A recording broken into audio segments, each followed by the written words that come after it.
কোরআন বলছে, কুল হাল নুনাব্বিউকুম বিল আখসারিনা আমালা আল্লাযীনা দাল্লা সা'য়ুহুম ফিল হায়াতিদ দুনিয়া ওয়া হুম ইয়াহসাবুনা আন্নাহুম ইউহসিনুনা সুনআ।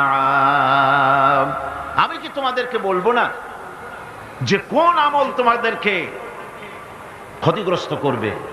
সেটা হচ্ছে সেই আমল যারা দুনিয়ার জীবনে